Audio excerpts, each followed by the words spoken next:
Kita berpikir ya, apa sebenarnya yang Tuhan paling inginkan dalam hidup kita sebelum Dia datang. Yang jelas, yang harus kita pegang adalah bahwa sebelum Dia naik, Dia berjanji. Amin, saudara? Dia bilang begini, aku pergi kepada Bapa, aku pergi sediakan tempat. Seperti itu ya. Nanti aku akan datang menjemput kalian. Nah, jadi yang pertama, yang penting di sini adalah Yesus itu terbukti pergi memang. Diangkat badannya. Itu fisik diangkat ya. Dulu belum ada jet, saudara ya. Saya kurang tahu ya. Seperti apa dulu itu. Tapi yang Alkitab bilang dia terangkat dan ditutupi oleh awan. Jadi fisik dia. Ya, ya kalau Bapa Surgawi bisa mengangkat fisik Yesus, masa kita juga nggak bisa diangkat? Amin, saudara. Amin. Jadi nggak perlu takut, hai si miskin yang tidak punya jet nanti tidak perlu takut ya. Pokoknya percaya saja bahwa Dia akan datang karena Dia pergi ya dalam keadaan hidup-hidup. Lalu kemudian nanti akan turun. Nah, persoalannya adalah jangan sampai ketika Dia datang kita nggak ikut diangkat. Amin. Nah, itu yang penting. Kapan Dia datang? Udah janji dari dulu. Alkitab bilang nggak lama lagi. Nah, ini dimensi waktu Tuhan dengan kita beda. Jangan sampai udah berapa ribu tahun yang lalu Tuhan bilang waktu Dia di bumi aku tidak lama. Ya, segera gitu loh. Nah, segeranya Dia dengan segeranya kita kan nggak tahu ya. Nah, itu jadi kita juga dulu saya fanatik sekali waktu masih zaman kebodohan ya. Itu saya hitung-hitung itu 1000 tahun, satu hari bagi Tuhan 1000 tahun, saya hitung-hitung tahun 2000 pasti Yesus datang.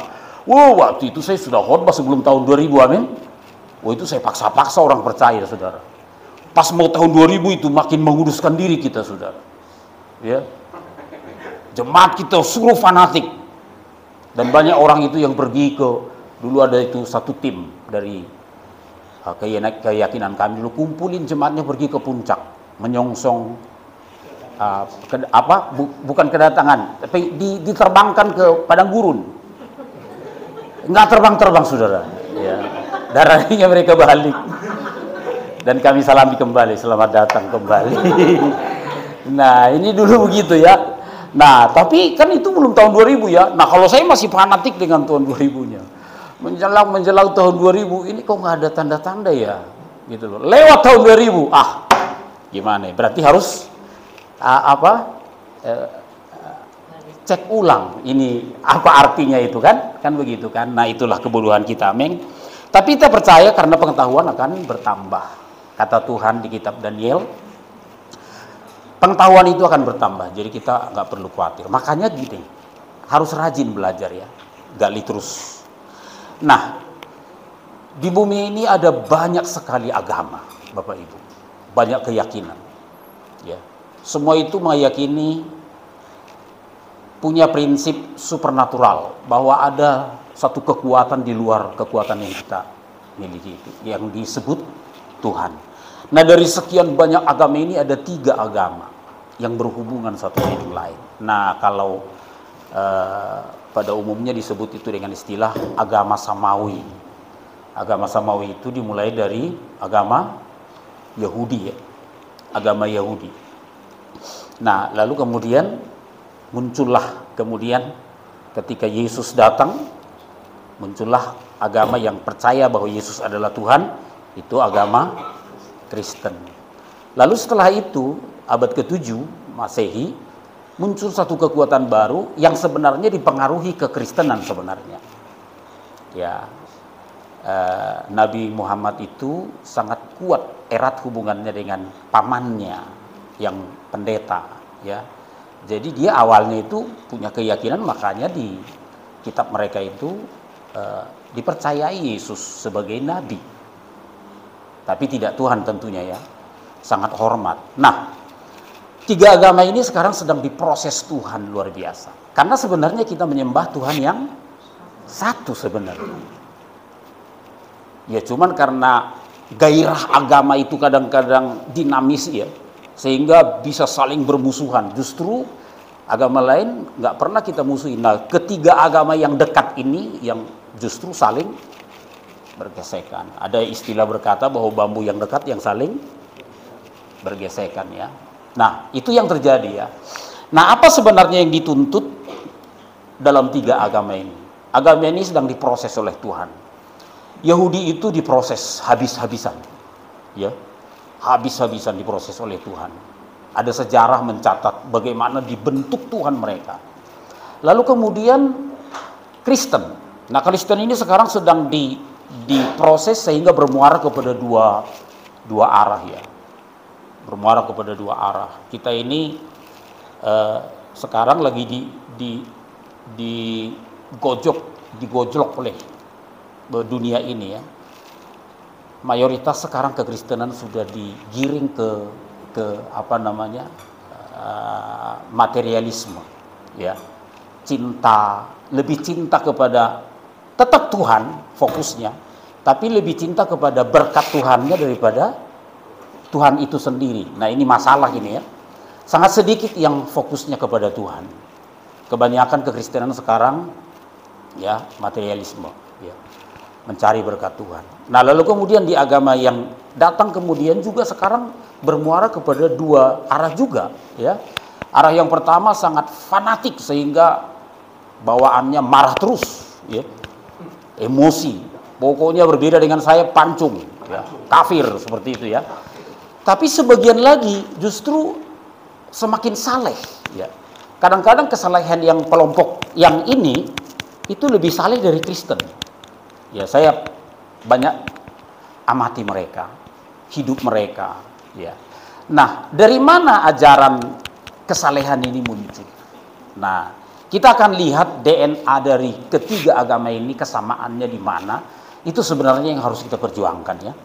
Bukan ritualnya, bukan doktrinnya, tapi pesan amanat yang dari perjanjian lama hingga perjanjian baru. Nggak tahu di agama tetangga kita ini apakah itu digoreskan, saya kurang tahu karena saya tidak bisa bahasa Arab sehingga nggak bisa baca Al-Quran mereka.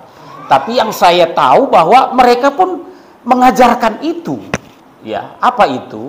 Nah, itulah hukum yang utama. Nah, pertama-tama itu diucapkan oleh Tuhan di kitab Keluaran, lalu kemudian di perjanjian baru hukum yang terutama itu dikatakan kasihilah Tuhan Allahmu dengan segenap hatimu dan dengan segenap jiwa, segenap akal budi dan segenap perbuatan. Lalu kemudian kasihilah sesamamu manusia seperti. Nah, ini DNA dari 3 agama ini sebenarnya. Ya, nanti saya akan jabarkan lagi ya. Nah, untuk itu saya akan bacakan pesan ini. Nah, kalau di perjanjian baru ini dicatat oleh baik Matius, Markus dan Lukas. Tapi saya akan baca dari kitab Lukas karena Lukas menceritakannya dengan agak sedikit berbeda dengan yang diceritakan oleh Matius dan Markus. Ayo kita baca. Sama-sama kita buka di Lukas pasal 10. Nanti kita akan baca ayat 25 sampai ayat 37 ya, satu perikop itu. Kalau di dalam Alkitab elektronik bahasa Indonesia, terjemahan baru itu judulnya Orang Samaria yang Murah Hati. Kita mulai ayat 25 ya. Nah, kita baca pelan-pelan saja. Saya yang bacakan, saudara simak saja. Ya. Lukas pasal 10 ayat 25. Nah, di monitor juga sudah dimunculkan. Ceritanya seperti ini. Pada suatu kali berdirilah seorang ahli Taurat untuk mencobai Yesus. Katanya. Ya, jadi ini percakapan dari seorang Taurat kepada Yesus sebenarnya. Ahli Taurat itu supaya ada gambaran di pikiran saudara ya. Mereka ini adalah kalau sekarang itu para teolog. Ya, para teolog. Hebat mereka. Mereka itu hampir menguasai secara harafiah cerita perjanjian lama. Kenapa? Karena dulu percetakan belum banyak. Sehingga mereka ini harus hafal. Makanya mereka disebut ahli.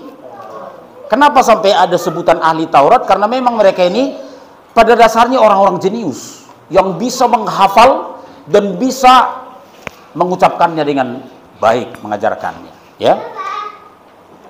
Lalu ahli Taurat ini berkata, "Guru, apa yang harus kuperbuat untuk memperoleh hidup yang kekal?"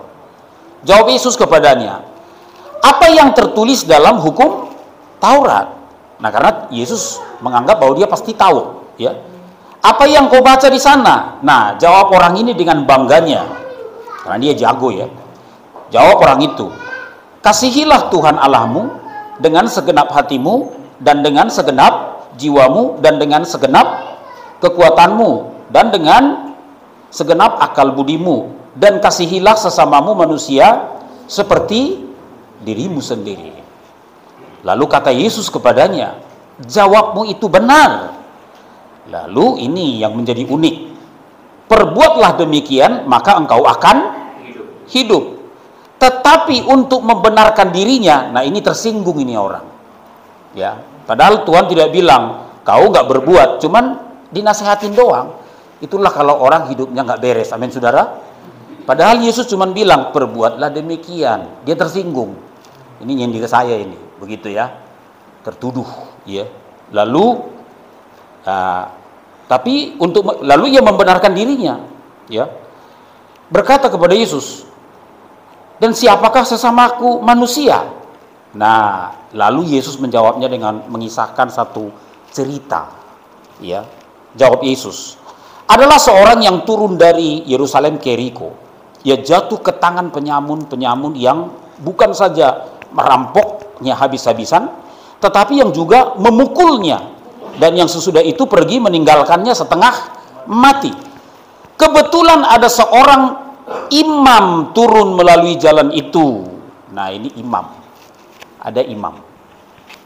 Supaya jelas dalam pikiran saudara, imam itu kalau sekarang ini di Kristen itu sama dengan gembala sidang. Nah, itu Pak Margiot lah, kira-kira seperti itu ya. Tapi imam kita ini beda dengan yang diceritakan di sini nanti ya. Jangan sampai salah tafsir ya.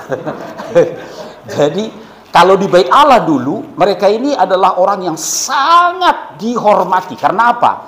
Tanpa mereka tidak ada orang yang bisa melakukan ibadah. Imam itu. Jadi bayangkan kalau mereka ini lewat di mana-mana itu dihormati, dianggap sangat dekat dengan Tuhan. Kalau dulu di padang gurun itu Harun, ya, di samping Musa, dialah yang dipakai oleh Tuhan. Nah, tidak boleh ada sembarangan masuk ke ruang bait suci. Imam boleh. Sebab kalau tidak, mati. Itu hukumnya. Kalau masuk ke ruang suci dan maha suci. Nah, imam bisa lalu lalang di sana. Karena apa? Itu tugas mereka. Jadi bayangkan betapa hebatnya posisi imam ini. Tapi, nah ini, dalam cerita ini dikatakan, imam ini turun ya, melalui jalan itu. Ia melihat orang itu, tetapi ia melewatinya dari seberang jalan, ya. Artinya masa bodoh. Lihat begitu ya. Kira-kira apa yang timbul di pikirannya? Kita nggak tahu. Banyak kemungkinan, ya. Lalu begini. Demikian juga seorang Lewi datang ke tempat itu. Ketika ia melihat orang itu, ia juga. Nah, ini namanya guru kencing berdiri, murid kencing berlari. Karena apa? Lewi itu adalah para pembantu imam di Bait Allah. Nah, kalau di gereja sekarang itu para pengerja, para pengurus. Amin. Nah, yang bantu Pak Margiot di sini siapa? Untuk gereja ini, nah itu Lewi, kira-kira begitulah ya. Iya, jadi ini juga kelakuannya sama Bapak Ibu. Apa? Ia melewatinya dari seberang jalan juga. Nah, itu dia. Mungkin dia pikir begini, imam saja lewat, apalagi gua, gitu kira-kira ya. Jadi lewat kayak gitu ya. Nah, inilah kelakuan dari dua tokoh agama ini. Amin. Nah, itu. Coba bayangkan itu ya. Nah, lalu datanglah seorang Samaria. Nah, supaya di pikiran saudara jelas mengenai Samaria ini, saya jelasin ya. Siapa Samaria itu? Jadi gini. Samaria itu adalah masyarakat kelas 2 di Israel. Kenapa? Karena mereka sudah kawin campur. Ya. Dulu kan kita begitu juga ya. Orang Batak kan gitu kan. Kalau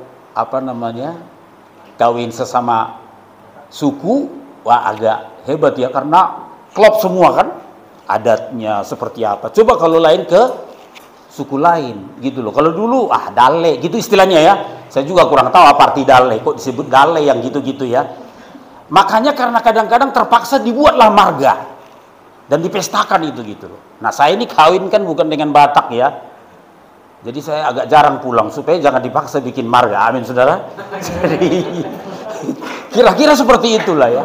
Tapi sekarang udah puji Tuhan ya, udah bisa kawin campur nggak masalah, udah puji Tuhan lah, ada kemajuan ya. Kalau dulu seperti itu ya. Nah, dulu pun mereka begini, seperti itu. Jadi orang Samaria ini, ya tinggalnya di kota Samaria juga ya. Itu sebabnya karena mereka ini sudah tidak dianggap lagi murni sebagai orang Israel, maka mereka tidak boleh ibadah di Yerusalem lagi. Tapi karena mereka masih tetap percaya kepada Allah Yahweh, mereka bikin sendiri baitnya di Gunung Gerizim namanya. Nah, jadi orang ini selalu dianggap oleh orang Yahudi asli ya. Kayak orang Batak, dale gitu, kira-kira begitu ya. Ini dale ini gitu ya. Jadi seperti itu. Kualitas nomor 2 lah. Sudah dianggap sebenarnya bukan umat Allah gitu loh. Tapi hebatnya orang Samaria ini yang sedang dalam perjalanan ke tempat itu, dan ketika ia melihat orang itu, tergeraklah hatinya oleh belas kasihan. Nah, ini ada kekuatan di dalam diri si penduduk kelas nomor 2 ini yang dianggap remeh oleh orang Israel ini. Ada kekuatan di dalam dirinya, tergerak oleh belas kasihan. Kalau baca Injil ya, salah satu karakter Yesus adalah tergerak oleh belas kasihan. Itu sering diucapkan, tergerak oleh belas kasihan. Sama-sama bilang sama saya, tergerak oleh. Nah, itu harus menjadi ciri kita. Malu sama Kristen, harus malu sama kepala negara kita. Saya lihat di YouTube ya, orang sampai nangis-nangis ingin cium tangannya gitu ya. Waduh, hebat itu ya. Pak Presiden kita ini turun dari mobil, orang udah histeris. Dijamah bisa nangis gitu loh. Saya tumpang tangan jemaat, nggak pernah setetes air mata pun nggak keluar.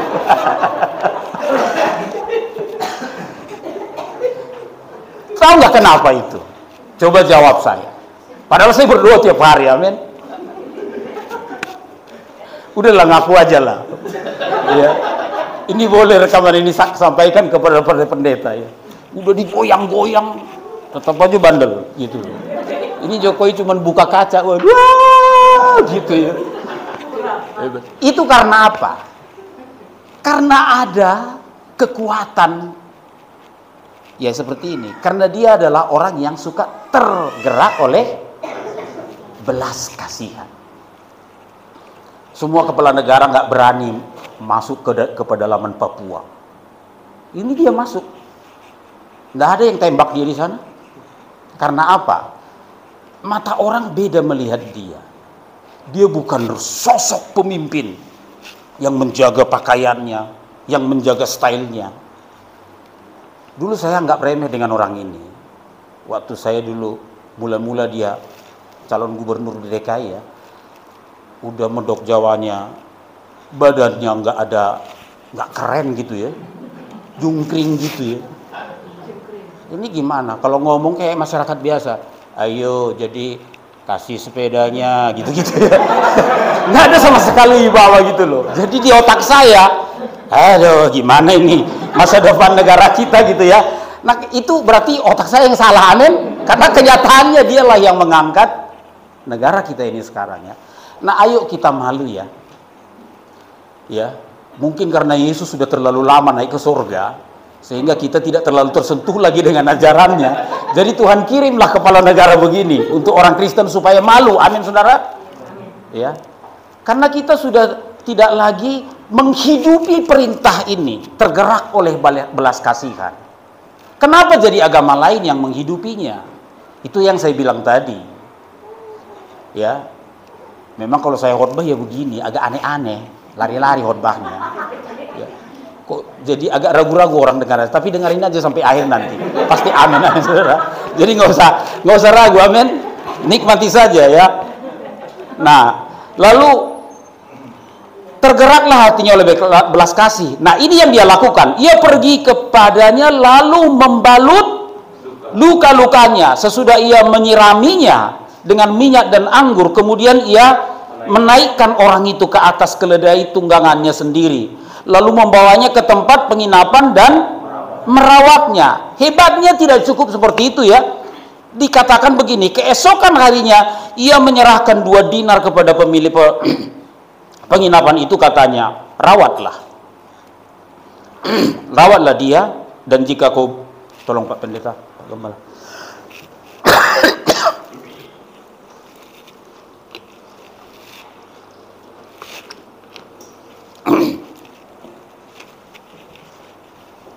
rawatlah dia, dan jika kau belanjakan lebih dari ini, aku akan menggantinya waktu aku kembali. Siapakah di antara, nah ini pertanyaan Yesus kepada Taurat ini, siapakah di antara ketiga orang ini menurut pendapatmu adalah sesama manusia dari orang yang jatuh ke tangan penyamun itu? Nah, jawab orang itu, nah ini dia nggak bisa berdalil lagi ya, orang yang telah menunjukkan belas kasih kepadanya. Kata Yesus kepadanya, pergilah dan perbuatlah demikian. Saya kasih tahu Bapak Ibu ya, kekristenan sekarang sedang dibawa lari dari gerakan ini. Ya, dengarlah di YouTube khotbah-khotbah, semua membawa orang bagaimana supaya mendapatkan berkat-berkat, bagaimana supaya naik tangga tidak turun. Itu semua. Jarang sekali khotbah ini. Kita bersyukur berada di gereja yang mengajarkan ini banyak ya. Jadi saudara bersyukur ya. Jangan begini. Ini di gereja kita doa melulu, berbuat baik melulu, karakter melulu ya. Bersyukur kalau dibawa ke ajaran yang seperti ini. Karena apa? Nanti di pengadilan itu, dengar baik-baik. Saya sudah baca bolak-balik Injil, termasuk surat-surat para rasul. Dengar ini. Tidak ada satu ayat pun yang berkata bahwa nanti di pengadilan itu akan ditanya, apakah agamamu? No, tidak ada. Jelas sekali di pengadilan itu nanti, Paulus berkata, kita semua tanpa kecuali akan menghadap tahta pengadilannya untuk mempertanggungjawabkan apa yang kita perbuat, baik ataupun jahat. Jadi itu ada pertimbangan nanti, Bapak Ibu. Dulu saya tolak pengajaran seperti ini. Karena saya diajarkan fanatisme. Wah, kita yang penting percaya kepada Yesus. Dosa kita semua sudah dipikul. Ya memang, makanya kita nggak langsung masuk neraka. Itu benar. Tapi untuk masuk ke surga, ingat, ada pengadilan. Amin. Nah, yang dibuka di sana nanti adalah catatan hidupmu. Makanya kau orang kecil yang tidak terkenal, yang mungkin tidak tahu, tidak pernah dilihat orang apa yang kau perbuat, jangan kecil hati. Tetaplah berbuat baik. Justru kita berkata, kalau kau perbuat baik, lalu kemudian ada orang melihatnya, memujinya, upahmu sudah kau dapatkan. Amin. Artinya perbuatanmu tidak sia-sia. Tapi pujian itu sudah merupakan upah. Nah, kalau begitu, ada banyak orang harus dilihat orang. Saya punya kenalan satu orang ya, orang kaya, pengusaha di gereja di aliran kita ini juga. Ya, dia sekali maksud saya. Kami sering ngopi. Dia tertarik berteman dengan saya. Kami sering bicara. Dia tertarik dengan gagasan-gagasan saya. Lalu saya bilang, ayo kita lakukan. Tapi saya lihat dia nggak bergairah. Karena apa? Kasih tahu dulu itu kepada pemimpin. Tahu saudara maksudnya apa? Supaya pemimpin tahu kita berbuat itu. Dia sangat berharap dia ditahui pemimpin untuk melakukan itu. Dan saya sejak itu saya bilang ya sudah, saya tidak bilang apa-apa, tapi saya tidak lagi lanjutkan. Karena apa? Ya, motif-motif seperti inilah yang merusak kegerakan-kegerakan. Harus diketahui. Ya. Oleh karena itu canangkan perbuatan baik. Coba bayangkan ya, ini untuk evaluasi saja. Coba kita evaluasi ya. Bayangkan Anda orang Samaria. Tiba-tiba ada orang terkapar di jalan. Atau ditabrak motor lah, seperti itu ya. Anda lewat. Kira-kira mau nggak Anda turun? Ini yang punya mobil kira-kira ya. Kalau tadi, ya zaman dulu belum ada mobil ya. Si Samaria itu punya onta ya. Coba bayangkan, onta muatnya berapa? Kalau motor bisa 2 orang, kalau onta 1. Karena kalau keledai gitu ya, karena kalau 2 waktu naik itu si keledai nggak mau lagi naik, dia bilang terlalu berat gitu. Jadi kita bisa bayangkan si orang Samaria ini taruh itu korban di atas keledainya, lalu dia berjalan. Kalau sekarang kita punya mobil, ya kita masih di mobil kita kalau kita tolong orang, tapi untuk itu pun coba jujur dalam hati. Apakah mampir? Ya. Coba kita koreksi dulu. Mungkin hanya karena waktu. Aduh, saya sudah telat. Samaria ini tidak memikirkan untung ruginya. Dia hanya tahu satu hukum di dalam hatinya. Tergerak oleh belas kasihan. Nah, kalau mau dibuat bahan uji kualitas agama, 3 agama tadi, kualitas kekristenan apa sebenarnya? Yaitu tergerak oleh. Kalau ini tidak ada, pastikan bahwa kekristenanmu tidak benar. Nah, oleh karena itu saya melatih diri saya untuk ini. Kebetulan saya mendapatkan teladan dari bapak rohani saya. Satu-satunya pendeta, dia juga punya kekurangan, saya tahu. Tapi kenapa saya begitu antusias dengan ajarannya? Karena apa? Karena saya melihat dari pendeta papan atas yang saya kenal juga. Kebetulan saya sering bekerja di organisasi gereja. Sehingga saya tahu borok-borok orang-orang papan atas. Yang kerjanya numpuk duit, bahkan beli villa di mana-mana. Kalau bapak rohani saya ini sering kosong rekeningnya hanya untuk menolong orang. Dan itu saya banyak kesaksian. Saya sering ketemu dengan orang yang dia tolong, bukan agama Kristen, agama lain, bersaksi tentang nama ini. Ya. Dia mengikuti karakteristik ini, tergerak oleh. Pernah suatu saat saya ikuti khotbahnya di satu tempat, lalu saya kebetulan habis khotbah saya pulang duluan, ya pulang, ya. Waktu itu saya belum menjadi anggota gereja itu. Nah, waktu saya mau turun lift dari tempat ruang ibadah ya, tiba-tiba itu lift berdesak-desak. Mulai ada orang yang mau mau masuk lift ya. Khususnya para security. Jadi saya pikir kenapa saya dikawal security gitu. Saya pikir saya GR dulu ya. Saya turun langsung dikawal. Rupanya ada tokoh yang masuk gitu. Ya ini si tokoh ini ya, si pendeta hebat ini. Oh, saya mau keluar, si pendeta ini bilang nggak usah, langsung dirangkul. Nah saya diem. Lalu waktu lift turun, dia langsung keluarkan uang hitungan besar. Berapa orang kalian? Oh, rupanya sudah kebiasaan seperti itu. Seperti itu ya. Jadi ini adalah orang yang sudah terbiasa dengan tergerak oleh belas kasih. Beda dengan kebanyakan Kristen. Yang Kristen sudah dari kecil. Bahkan, ya kalau orang Batak kan udah dari kecil ya Kristennya ya. Tapi coba kalau nawar barang di pasar, itu sampai mampus itu yang punya. Kalau perlu sampai bangkrut itu, tawar. Wah, di sana pada bohong itu, padahal di sana nggak ada ditawar. Di sana segini gitu loh. Itu kalau bisa hancur itu pasar gitu. Coba bayangkan, pelitnya minta ampun. Nah, orang seperti ini, ya padahal Kristen dari kecil. Di mana tergerak dengan apa? Dengan belas kasih itu ya. Nah, karena saya malu dengan firman Tuhan ini dan ada teladan dari Bapak rohani saya, jadi saya itu praktek sekarang ya.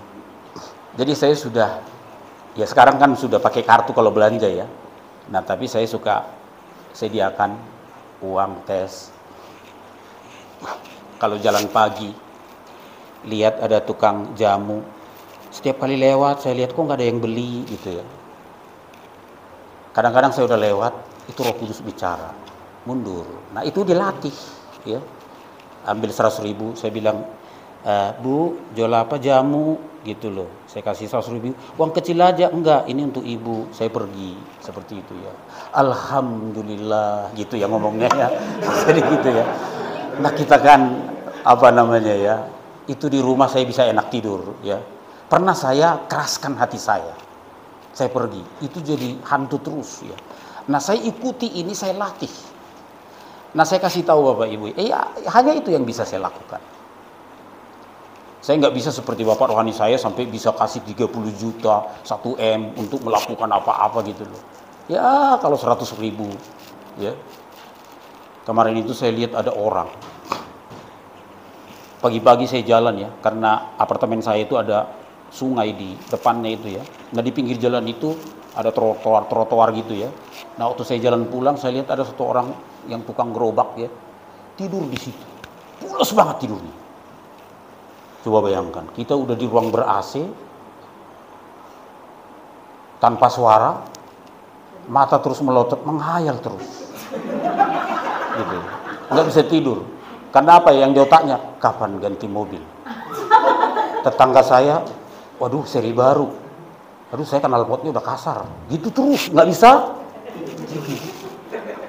Ini orang nggak punya itu AC, nggak AC alam, ya. Mobil lewat-lewat, itu tidur pulas, ada gerobaknya di situ, dia kumpulin plastik-plastik gitu ya, gitu loh. Saya dalam hati begini, saya lewat gini, ini damai sejahtera dalam dirinya ini. Gitu. Kok di dalam hati anak-anak Tuhan yang Roh Kudusnya katanya banyak, gitu loh, kok nggak bisa pulas tidur. Gitu. Ayo periksa diri, amin saudara. Ini ngorok. Nah, jadi saya tergerak, saya udah lewat. Daripada saya juga nggak bisa tidur gara-gara dia, kan gitu kan? Saya mundur, saya ambil 100.000. Mas, nggak bangun. Mas, oh gitu. Ini kayaknya nggak tahu berkat sedang mendatangi. Mas, akhirnya saya tendang. Mas, dia pikir itu apa ya? Satpol PP pikir, udah, gitu. Lompat. Tenang, saya bilang. Belum sarapan ya, ini ya buat sarapan. Langsung dia pelototin saya. Terima kasih Mas. Alhamdulillah. Dia rasakan kelegaan. Nah, saya harus melatih diri saya begitu. Amin saudara. Ini gereja ini harus melatih diri tergerak oleh belas kasihan. Ayo lakukanlah. Jangan perhitungan, jangan takut miskin. Karena Tuhan tidak mungkin berhutang kepada orang yang melakukan firman-Nya. Amin. Nggak mungkin berhutang. Kalau Anda melatih diri Anda, lihat, dengar ini. Saya lebih miskin dari beberapa teman saya. Tapi saya pastikan saya lebih banyak traktir mereka dari saya. Kalau kami kumpul-kumpul. Dan itu sudah saya lakukan sejak 10 tahun, nggak bangkrut saya. Selalu ada berkat Tuhan untuk fasilitas saya. Memang saya tidak menjadi kaya raya. Andai pun yang saya berikan itu saya kumpul-kumpul, kalau saya hitung-hitung semua yang saya berikan itu, nggak bikin bikin saya jadi konglomerat juga, amin saudara. Amin. Jadi lebih baik saya lakukan, karena apa? Surga mencatatnya. Yang saya perhitungkan bukan kembali di dunia ini, tapi ketika nanti saya menghadap tahta pengadilan itu. Waduh, Yesus itu senyum. Jadi belum dihakimi nih, udah senyum dia. Amin saudara? Datang gitu loh. Udah begini. Kan udah pasti kan? Dari senyumnya saja udah tahu kan? Daripada kita datang dari jauh dia bilang, "Enyah!" "Enyahlah kau yang berbuat jahat. Aku tidak mengenalmu." Teriak-teriak di pinggir sana, "Kan aku bikin mujizat, Pak." Gitu-gitu ya. Kan ada ayatnya itu, aku bikin mujizat, aku nyembuhin orang gitu loh. Pergi gitu loh. Malaikat tendang gitu ya. Udah di neraka, ketemu dia sama pendeta-pendeta yang lain yang sama mirip dia. Ini gara-gara lu nih. Dulu juga saya udah bilang, kau tua baku hantam di situ. Coba bayangkan. Loh, ini saya nggak ada, cuma saudara nggak pernah baca Alkitab kan? Coba baca, memang begitu kok. Loh, cuman saya agak lebay ceritakannya kan gitu kan, supaya masuk, ya begitu. Jadi nanti di pengadilan itu, makanya kalau kita yang rajin berbuat baik, ini saya kasih tahu ya, hampir semua perjanjian lama maupun perjanjian baru, keselamatan itu dikaitkan dengan perbuatan baik. Hanya orang-orang yang salah tafsir, yang menganggap keselamatan itu hanya percaya saja. Tidak. Di Matius pasal 7 ayat 21 dan berikutnya jelas sekali dikatakan. Ya. Akan banyak orang berseru, tapi ditolak oleh Tuhan. Itu nggak perlu ditafsir, ayat itu sangat jelas. Ya. Jadi jemaat di sini harus menjadi jemaat yang rajin berbuat baik. Ini saya kasih tahu ya. Dari penghasilanmu, enggak, saya tidak katakan kasih semua, tidak. Tapi canangkanlah sebagian, entah seberapa tentukan saja. Ya. Berapa yang harus kau kasih ke gereja, berapa yang kau harus kasih kepada keluarga, orang tua yang udah tua harus disuplai. Ya, berapa yang kau kasih kepada orang lain. Sisihkan itu. Dan jangan sampai tidak mengalir itu kalau sudah lewat bulan. Kita latih, itu harus menjadi habit. Karena langit dan bumi baru yang disediakan oleh Yesus itu adalah, kenapa kita harus dilatih dan disaring di bumi ini? Karena nanti di langit baru dan bumi baru itu adalah kumpulan orang-orang yang sudah punya budaya yang seperti Kristus. Jadi jangan pikir begini, nanti di sana tidak ada kejahatan karena iblis tidak ada. Bukan karena iblis tidak ada, karena memang orang-orang yang lolos ke sana mentalnya sudah bagus semua. Amin. Iya, begitu. Jadi kalau nggak lulus di dunia ini, kenapa kita harus rajin baca Alkitab? Kenapa kita harus selalu rajin ke gereja? Kenapa kita harus berurusan dengan suara kebenaran ini terus-terus?